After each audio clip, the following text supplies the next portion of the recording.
করে দেখলাম যে বাংলাদেশের লোকজন এই যে ফেসবুক, ইউটিউবে, বিশেষ করে ফেসবুকে ওই সেই পিনাকি ভট্টাচার্য তাকে নিয়ে বেশ মাতামাতি করছে।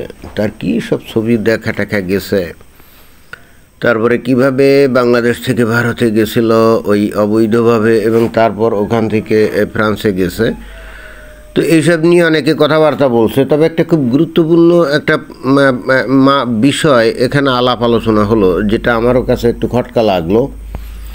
বাংলাদেশ থেকে যদি অবৈধভাবে যদি ভারতে প্রবেশ করা হয়, তাহলে সেখানে এমন মানে আইনগত এমন কোনো ব্যবস্থা নাই যে সেখান থেকে কেউ ওই খুব তাড়াতাড়ি যে কোনোভাবেই হোক ওই যে বিদেশে পাড়ি দিতে পারে। অর্থাৎ সেখান থেকে ওই ধরা যাক ইয়েতে চলে গেল এই যে ফ্রান্স, তাই না? এরকম যাওয়ার কিন্তু কোনো ব্যবস্থা নাই। অবশ্যই যাইতে পারে, তবে সেক্ষেত্রে বৈধভাবে ওই ইমিগ্রেশন ক্রস করে সিল সাপোর্ট নিয়ে তারপরে যেতে হবে। তাহলে এখানে যে প্রশ্নটা আসে, সে কীভাবে তাহলে ফ্রান্সে গেল? কিন্তু আমার বিষয়বস্তু তো সেটাও না।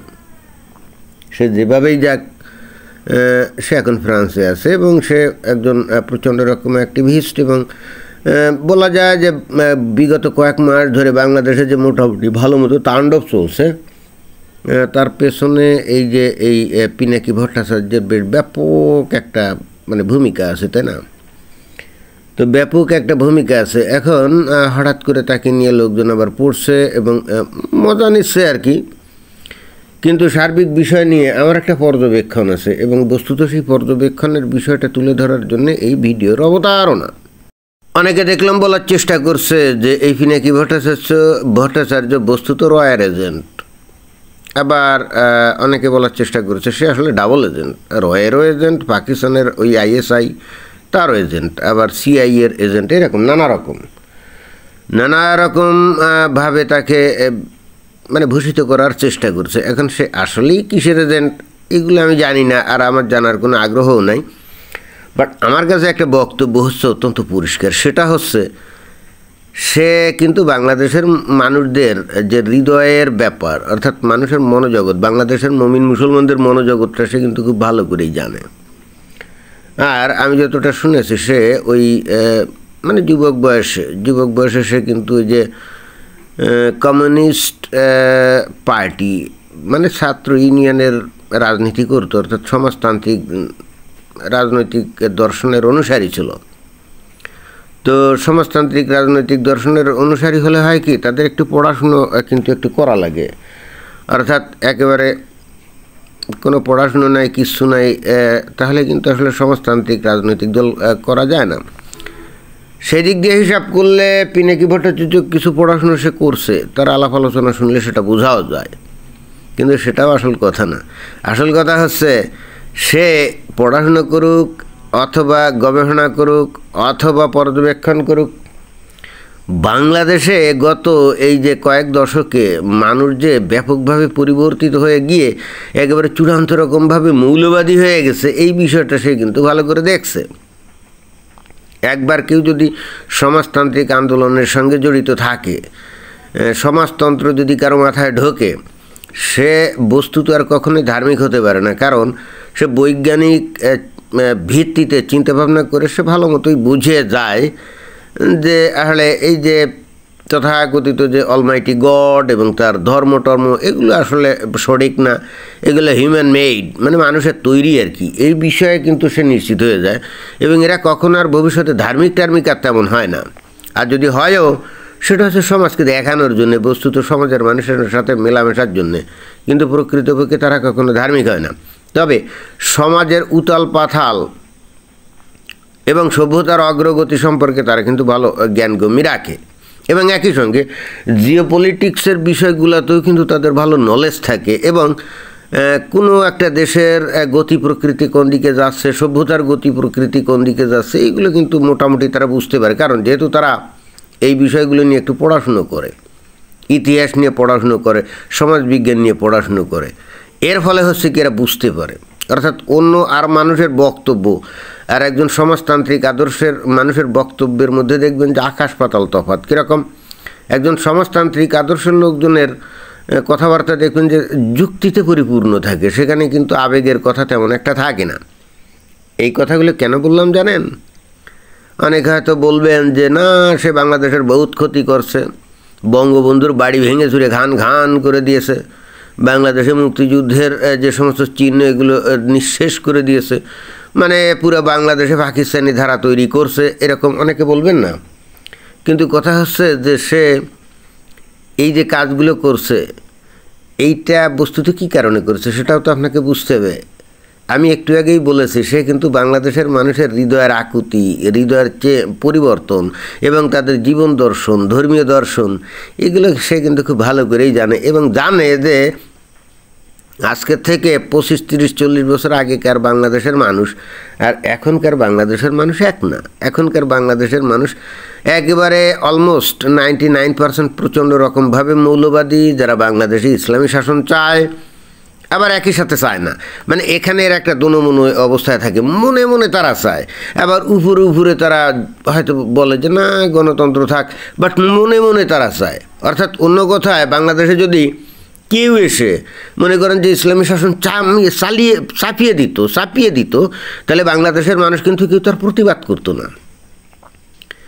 আর উপরে উপরে আবার জিজ্ঞেস করলে কেন চায় না? কারণ এরা আবার জানে যে আধুনিক যে বিশ্ব ব্যবস্থা, এই বিশ্ব ব্যবস্থায় একটা দেশে যদি শরীয়তি বিধান চালু হয় তাহলে তাদের টিকে থাকা মুশকিল হয় এবং অর্থনৈতিক অগ্রগতি রুদ্ধ হয়ে যায়। উদাহরণ তালেবানের এই আফগানিস্তান দেখলেই তো বোঝা যায়, তাই না? এটা বোঝা যায়। অর্থাৎ বাংলাদেশের মানুষ, একটা মানুষের মধ্যে দুইটা হৃদয়, দুইটা মন, তাদের সাইকোলজিটা হলো ডুয়ালিজমে ভর্তি, অর্থাৎ দ্বৈত একটা নীতি। অর্থাৎ মনে মনে চায় বাংলাদেশে শরীয়তি বিধান, ইসলামী শাসন চালু হোক, আইএসের শাসন চালু হোক, তালিবানি শাসন চালু হোক, কারণ তারা প্রচণ্ড ধর্মান্ধ, তারা জানে এবং বিশ্বাস করে, এবং দৃঢ়ভাবে বিশ্বাস করে যদি তালিবানি শাসনের মতো শাসনে থাকে তাহলে মারা যাওয়ার পরে একেবারে নিশ্চিতভাবেই বেহেশতের টিকিট পাবে, 72 হুরের সাথে অনন্তকাল যৌনকেলের সুযোগ পাবে। এগুলো কিন্তু তারা লিটারালি বিশ্বাস করে। অনেকের কাছে এটা হাস্যকর মনে হতে পারে, কিন্তু বাংলাদেশের মুমিন মুসলমান কিন্তু সেটাই বিশ্বাস করে। কিন্তু অ্যাট দ্য সেম টাইম আজকের যুগের মানুষ গ্লোবাল ভিলেজে বাস করে না। ইন্টারনেটের কারণে তারা তো পৃথিবীর গতি, প্রকৃতি, অর্থনৈতিক মানে বিষয়, বাণিজ্য, এগুলো তো তারা জানে যে এখানে আসলে অর্থনৈতিক উন্নতি করতে গেলে আসলে পৃথিবীর অন্যান্য দেশের সাথে সম্পর্ক রাখতে হয়। বাট ইসলাম অনুযায়ী তো সেগুলো করা যাবে না। তার মানে ইহজগতে মজা পাওয়ার জন্য তারা আবার উপরে উপরে বলবে না না না গণতন্ত্র থাক, বাট মনের ভিতরে আছে দেশে ইসলামী শাসন চালু হোক। এই জন্য আমি বলছি যে যদি কেউ জোর করে বাংলাদেশে ইসলামী শাসন চালিয়ে দেয় তখন কিন্তু কেউ প্রতিবাদ করবে না।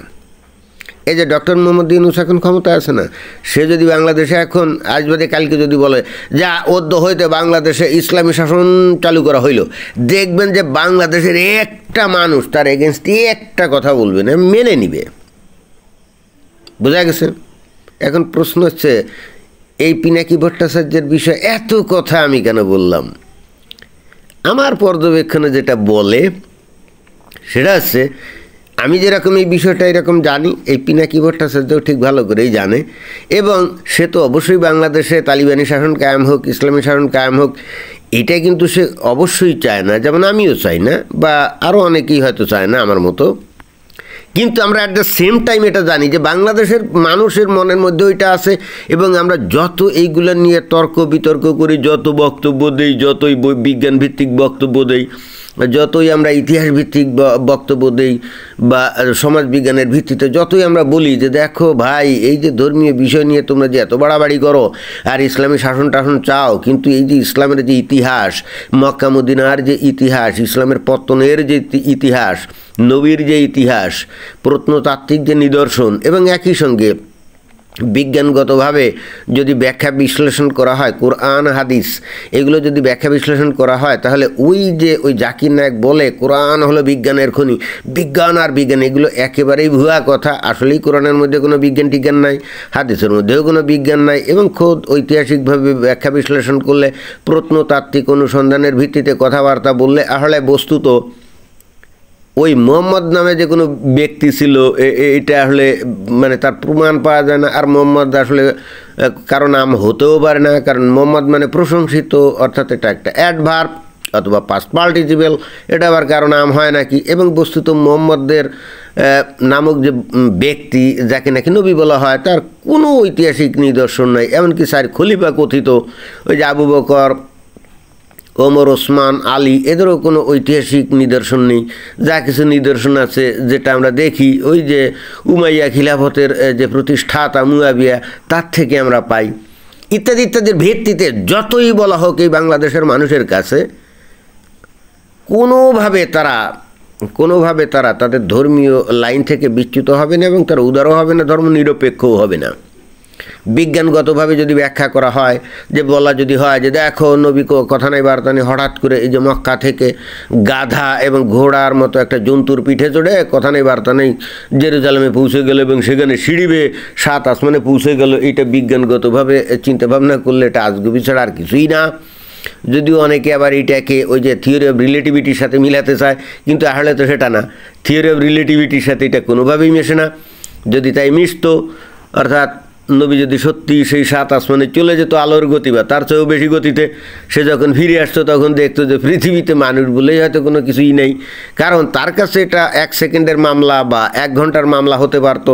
অর্থাৎ সে যে আল্লাহর কাছে গেছে আর ফিরে আসছে, তার কাছে মনে হতো হয়তো বা 1 ঘন্টা টাইম লাগছে, কিন্তু আলবার্ট আইনস্টাইনের থিওরি অফ রিলেটিভিটি অনুযায়ী তখন পৃথিবীতে লক্ষ লক্ষ হাজার হাজার কোটি কোটি বছর পার হয়ে যাওয়ার কথা, তাই না? আর আজকে থেকে কয়েক হাজার বছর তো দূরের কথা, 100 বছর পরে পৃথিবীতে মানব সভ্যতা টিকে থাকবে কিনা তারই কোনো গ্যারান্টি নেই। কারণ পৃথিবীতে বর্তমানে যে জিনিসটা ঘটছে, কবে কখন যুদ্ধ লেগে 3য় বিশ্বযুদ্ধ, পারমাণবিক বোমা টোমা দিয়ে কী অবস্থায় তার কোনো ঠিক ঠিকানা নেই, তাই না? তো অর্থাৎ এই নবীর এই মিরাজ গমনকে এই যে ওই যে আইনস্টাইনের থিওরি অফ রিলেটিভিটির সাথে মিলাতে চায়, তাই না? এই যে এতগুলো কথা বললাম না, এই সমস্ত ব্যাখ্যা বিবৃতি দিয়ে কোনোভাবেই বাংলাদেশের মুমিন মুসলমানদেরকে কোনোভাবেই বিজ্ঞান মনস্ক, উদারমনা, ধর্মনিরপেক্ষ করা সম্ভব না। এবং পিনাকি ভট্টাচার্য সেটা খুব ভালো করে বুঝে গেছে আমার ধারণা। তো তাই যদি হয় তাহলে এদের বুঝায় যখন লাইনেই আনা যাবে না, তাহলে ঠিক আছে, তোরা যা বুঝছত সেই লাইনে যা, যা তোরা বাংলাদেশে তালেবানি শাসন কায়েম কর, আইএসের শাসন কায়েম কর, করে একটা হ্যাস্ত কর। অতঃপর যদি তোদের কোনো দিন কাণ্ডজ্ঞান হয়, যদি তোরা বুঝতে পারিস যে তোরা যে লাইনে আসিস সেটা সঠিক না, এবং যদি তোরা বুঝতে পারিস যে এইভাবে মানব সভ্যতার অগ্রগতি ঘটে না এবং বাংলাদেশের কোনো অগ্রগতি ঘটবে না, তাহলে হয়তো সেদিন ফিনিক্স পাখির মতো আবার ছাই বর্ষ থেকে তোরা উঠে দাঁড়াবি। আমার ধারণা পিনাকি ভট্টাচার্য বস্তুত সেই জিনিসটাই করতে চায়। অনেকে হয়তো ওই যে বলে নানা দেশের গোয়েন্দা রয়ের এজেন্ট অমুক সমুক, আমি জানি না আসলে সেইটা কিনা। এখন অনেকে বলবে তো আওয়ামী লীগের এগেনস্টে এত কথা বলে কেন? ভাই, আওয়ামী লীগের লোকজনরা ভয়ঙ্কর রকম ধর্মান্ধ, কিন্তু উপর ভাব দেখাতো তারা প্রচণ্ড রকম উদার, ধর্মনিরপেক্ষ। এইগুলো ছিল প্রচণ্ড রকম একটা ভণ্ডামি, এবং একই সঙ্গে বাংলাদেশে সত্যিকার অর্থে বাংলাদেশের মানুষদেরকে ভয়ঙ্কর রকম মৌলবাদী বানিয়েছে। দেখেন, ওই যে অতীতে বিএনপি না, এর আগে জিয়াউর রহমান না, এর আগে বঙ্গবন্ধু শেখ মুজিবুর রহমানও না, তারা যদিও বা ওই যে এরশাদও না, যদিও তারাও ইসলাম নিয়ে রাজনীতি করছে, কিন্তু তাদের আমলে যতটা মানুষ মৌলবাদী হয়েছে তার থেকে অনেক বেশি মৌলবাদী হয়েছে শেখ হাসিনার আমলে। এবং শেখ হাসিনা, আমি জানি না কী কারণে সেই কাজটা করছে, অত্যন্ত ম্যাটিকুলাসলি প্ল্যান করে অথবা অজ্ঞতাবশত বাংলাদেশে এই গত 15-16 বছর ধরে বাংলাদেশের মানুষকে প্রচণ্ড রকম মৌলবাদী বানিয়েছে। বিশেষ করে ওই রাজনৈতিক দলগুলোকে কোনো স্পেস না দিয়ে এই মৌলবাদী যে হুজুর টুজুর আছে না, ইমাম, তাদেরকে এই যে ওয়াজ নসিহত করার অবাধ লাইসেন্স দিয়ে এবং মসজিদ মাদ্রাসা অসংখ্যভাবে বৃদ্ধি করে, এবং একই সঙ্গে এদের আমলে এই বিশ্ববিদ্যালয়গুলোতে দেখবেন যে মাদ্রাসা থেকে পাশ করা লোকজন সবচেয়ে বেশি ভর্তি হয়েছে।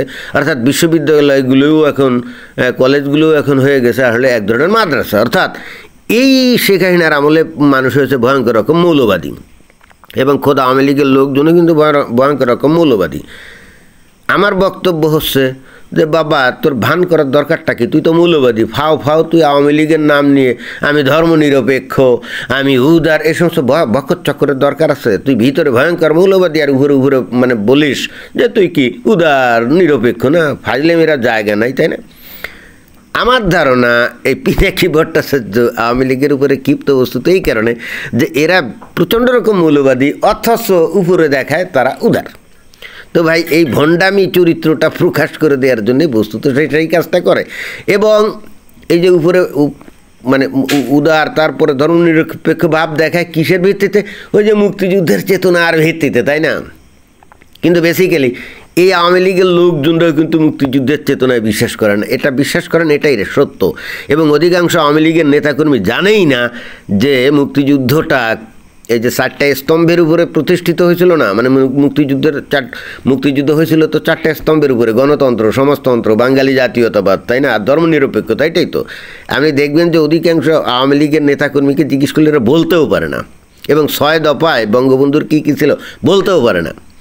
নট অনলি দ্যাট, এদেরকে যদি জিজ্ঞেস করা হয় যে বাংলাদেশের সর্বপ্রথম প্রেসিডেন্টকে, প্রধানমন্ত্রীকে, ওই যে মুজিবনগর সরকারে, দেখবেন যে অনেকে বলতেই পারে না, অথচ তারা আওয়ামী লীগ, বুঝেন না? তার মানে আওয়ামী লীগ যেহেতু দীর্ঘদিন ধরে ক্ষমতায় ছিল, এই দলের নামের সাথে যুক্ত হয়ে বা এই দলে যুক্ত হয়ে এরা বস্তুত ওই নানা রকম সাদাবাজি ইত্যাদি ধান্দাবাজি এগুলো করতো। কিন্তু আওয়ামী লীগের যে নীতি আদর্শ ওই বঙ্গবন্ধুর আমলে বা স্বাধীনতার আমলে অথবা পাকিস্তান আমলে, এর সাথে এই সমস্ত হাইব্রিড আওয়ামী লীগের নেতাকর্মীদের কোনো সম্পর্ক নেই। এরা কেউই মুক্তিযুদ্ধের চেতনায় বিশ্বাস করে না, স্বাধীনতার চেতনায় এদের কারোর কোনো বিশ্বাস নেই। তাহলে হয়তো অনেকে বলবে না কই এখনও তো আছে। আরে ভাই, এগুলো হলো এখনও মনে করে যে এইটা দিয়ে এখনও ব্যবসা করা যায়। হ্যাঁ, একটা জিনিস বুঝতে হবে, স্বাধীনতার চেতনা এই জিনিসটা ধারণ নাও যদি করে, কিন্তু এইটার কারণে একটা আলাদা স্বাধীন দেশ পাওয়া গেছে, এবং যেখানে মন্ত্রী হওয়া যায়, প্রধানমন্ত্রী হওয়া যায়, সেনাবাহিনী প্রধান হওয়া যায়, তাই না, প্রেসিডেন্ট হওয়া যায়, এই সুযোগগুলো আছে না? তো এই সুযোগগুলো যদি আপনি ভোগ করতে চান, তাহলে আপনার স্বাধীনতার চেতনার প্রতি আপনার কোনো আস্থা না থাকলেও তো আপনার স্বাধীনতার কথা বলতে হবে, বুঝেন নাই? আর যদি আপনি ওইটা কমপ্লিটলি ডিক্লারেশন করেন যে আমি এই 71 সালের স্বাধীনতা মানি না, তাহলে তো আপনাকে পাকিস্তানের সাথে জুড়ে যেতে হবে। আর যখনই আপনি পাকিস্তানের সাথে জুড়ে যাবেন, তখন কি আপনি প্রধানমন্ত্রী হতে পারবেন, সেনাবাহিনী প্রধান হতে পারবেন, আপনি পুলিশ বাহিনী প্রধান হতে পারবেন, আপনি প্রধানমন্ত্রী অথবা প্রেসিডেন্ট হতে পারবেন না? পারবেন না তো। তাহলে মুক্তিযুদ্ধ বা স্বাধীনতার চেতনায় বিশ্বাসী না হলেও অন্তত ওই ঘটনাটা বাংলাদেশের মানুষদেরকে তো এই ক্ষমতার বড় বড় চেয়ারে বসার সুযোগ করে দিয়েছে। তাহলে ওইটাকে তো অস্বীকার করা যায় না। খুব ইন্টারেস্টিং ব্যাপার না? এবং ঠিক এই কারণে বস্তুত এখন এই কিছু কিছু লোকে যে মুক্তিযুদ্ধের স্বাধীনতার কথাটা বলে, আপনি চিন্তা করে দেখেন বিষয়টা যদি আদৌ তাই না হতো, অর্থাৎ বাংলাদেশের মানুষ যে প্রকৃতপক্ষেই এখন আর মুক্তিযুদ্ধের চেতনায় বিশ্বাসী নাই, এবং এগুলোর প্রতি ন্যূনতম তাদের ভালোবাসা শ্রদ্ধা নাই, কিছু লোক এখন এটাকে নিয়ে ব্যবসা বাণিজ্য করে, তার অন্যতম প্রধান লক্ষণ হলো এই যে এনসিপি পার্টির এই যে সারজিদ আলম এবং আরও অন্যান্য কি দৃঢ়তার সাথে এই যে এই মানবতা বিরোধী অপরাধের জন্য যে সাজা পাইছিল ফাঁসির, সে বলছে না, তাদের পক্ষে কথা বলছে না। তো এই অল্প বয়সের ছেলেপেলেগুলোর মাথার মধ্যে এই ধ্যান ধারণা কীভাবে আসতে পারে? অথবা এই যে জামায়াত ইসলাম এখন বাংলাদেশে ব্যাপকভাবে জনপ্রিয় কীভাবে হতে পারে? বাংলাদেশের মানুষ কীভাবে এদের কথা শুনতে পারে? আর এই যে যত হুজুর আছে, যত আলেম আছে, এই যে হেফাজত ইসলাম আছে, এরা কি মুক্তিযুদ্ধের চেতনায় বিশ্বাস করে নাকি? না। তারপরে তাবলিগ জামাত বলেন, অমুক বলেন, সমুক, কেউ বিশ্বাস করে না। কিন্তু তারপরেও বাংলাদেশের দেবী এরা করে কমে খাচ্ছে, তাই না? তো এটা কীভাবে সম্ভব? আসলে হচ্ছে কি, চেতনায় বিশ্বাস নাই, কিন্তু স্বাধীনতাটা তো ঘটে গেছে, ওইটাকে মেনে নিয়েছে, কিন্তু স্বাধীনতার মূল যে চেতনাটা, ওটাতে তাদের বিশ্বাস নাই। আর বিশ্বাস নাই বলেই বাংলাদেশের মানুষ এই যে এখন এই যে পাকিস্তানের সাথে মিলেমিশে যেতে তাদের কিন্তু কোনো আপত্তি নেই। এবং এই জন্যেই কিন্তু এই বঙ্গবন্ধুর এই বাড়ি ভাঙ্গা বা তার আবক্ষ মূর্তি ভাঙ্গা, এগুলোতে কোনো অসুবিধা নেই। এত কথা কেন বললাম জানেন? পিনাকি ভট্টাচার্য এই জিনিসগুলো খুব ভালো করে জানে বলেই আমার কাছে যেটা মনে হয়, সে চেয়েছে এগুলো সব মানুষ যা মানে যেরকম হয়ে গেছে সেটাই বাস্তবে হোক, এই সমস্ত ভনিতার দরকার নেই, মুনাফিকির দরকার নেই। ভিতরে ভিতরে প্রচণ্ড মৌলবাদী, উপরে দেখাবে সে মুক্তিযুদ্ধের চেতনায় বিশ্বাসী, তারপরে গণতন্ত্রে বিশ্বাসী, তারপরে কি উদারতায় বিশ্বাসী, ধর্মনিরপেক্ষতায় বিশ্বাসী, এই সমস্ত বক্ষচক্রবাদ। তোমরা মৌলবাদী হয়েছ, মৌলবাদী হয়ে আফগানিস্তানের লোকজন তালেবান হয়ে তালিবানি শাসন, ইসলামী শাসন কায়েম করছে, তোমরাও সেটা করো। তাতে তোমরা টেকো আর বাঁচো, এটা আমার দরকার নাই। কারণ তোমরা দুই নৌকো পা দিয়ে চলছো, ভিতরে ভিতরে প্রচণ্ড মৌলবাদী, উপরে দেখাচ্ছ ধর্মনিরপেক্ষতা। এভাবে তো একটা দেশ ও জাতি চলতে পারে না, এবং এদেরকে তো কেউ বিশ্বাসও করে না, তাই না? আমার কাছে কেন জানি মনে হয় যে এই এই এই পিনাকি ভট্টাচার্য বস্তুত বাংলাদেশের মানুষের এই মনোজগৎটা ভালো মতো বুঝতে পেরে তারা যা তাই হিসেবে তাদেরকে সারা পৃথিবীর সামনে তুলে ধরেছে। এবং এখন বাংলাদেশের মানুষের নিজেদের সিদ্ধান্ত নেওয়া উচিত, যেহেতু তারা প্রচণ্ড মৌলবাদী, তাহলে কী করবে? তারা কি আসলে গণতান্ত্রিক দেশ গঠন করবে নাকি শরিয়া দেশ গঠন করবে? বুঝছেন না? ওই যে বিএনপি বলে না ইলেকশন দাও, অমুক দাও, সমুক দাও। কিসের ইলেকশন? কিসের ইলেকশন? বাংলাদেশের মানুষ মৌলবাদী, বাংলাদেশের মানুষ কি ইলেকশন চায় নাকি? না, ইসলাম অনুযায়ী এই সমস্ত ইলেকশনের কোনো জায়গা নেই, ইসলাম অনুযায়ী এই গণতন্ত্রের কোনো জায়গা নেই, তাই না? ইসলাম অনুযায়ী কি শরিয়া শাসন, সেখানে ওই ইমাম এবং হুজুররা ভোটাভুটি করে একজন বড় ইমামরে দেশের প্রধানমন্ত্রী বানাবে, তাই না? যে ডক্টর শফিকুল ইসলাম, না শফিকুর রহমান, হ্যাঁ, সে একজন বড় আলেম এখন, যদিও শিক্ষা জীবনে সে কিন্তু ইয়ে করছে, ডাক্তারি পাস করেছে। সো হোয়াট, পড়াশোনা করে তো আলেম হওয়াই যায়, ইসলাম সম্পর্কে জ্ঞান অর্জন করা যায় না? তো হ্যাঁ, সেই প্রধানমন্ত্রী হবে, দেশে ইসলামী শাসন কায়েম করবে। তো খামোখা এই পিনাকি ভট্টাচার্যের দোষ দিয়ে লাভটা কি ভাই? যে দেশের মানুষ মন থেকে স্বাধীনতা যুদ্ধের প্রতি যাদের আর কোনো আস্থা নাই, যাদের কোনো বিশ্বাস নাই, সম্মান নাই, তো সেই স্বাধীনতার স্মৃতিস্তম্ভ এই দেশের মানুষই তো ভাঙছে, তাই না? কার? ওই যে পিনাকি ভট্টাচার্যের কথায় ভাঙছে না? তো এটা কি প্রমাণিত হয় না যে দেশের মানুষ মুক্তিযুদ্ধের প্রতি এদের ন্যূনতম ভালোবাসা নাই? বক্তব্য হচ্ছে পিনাকি ভট্টাচার্য ওই ফ্রান্সের থেকে বলল তোমরা দল বেঁধে যে ভাঙলে, তাই না?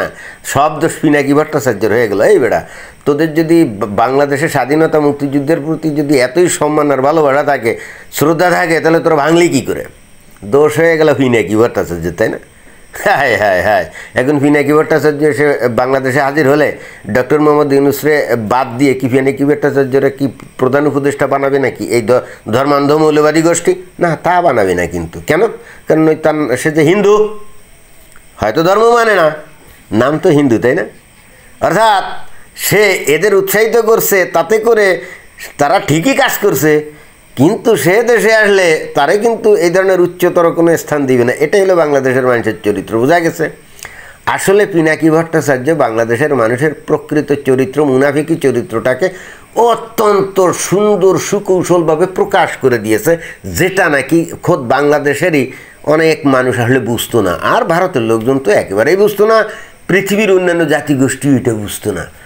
পিনাকি ভট্টাচার্য তো আমার কাছে মনে হয় সেই দিক দিয়ে একটা সুন্দর কাজ করছে, যে বাংলাদেশের মানুষ আসলে মানুষের মূল চরিত্র কি, তাদের হৃদয়ে কি খেলা করে, তাদের মনোজগৎ আসলে কি, এতদিন যেটা তারা লুকায় রাখতো, যেটা নাকি আসলে ছাইচাপা আগুনের মতো ছিল, সে আগুনটা জ্বালিয়ে দিয়েছে এবং আসল চেহারা বাংলাদেশের মানুষের সারা দুনিয়ার সামনে তুলে ধরেছে, এবং যেটা খুবই জরুরি দরকার।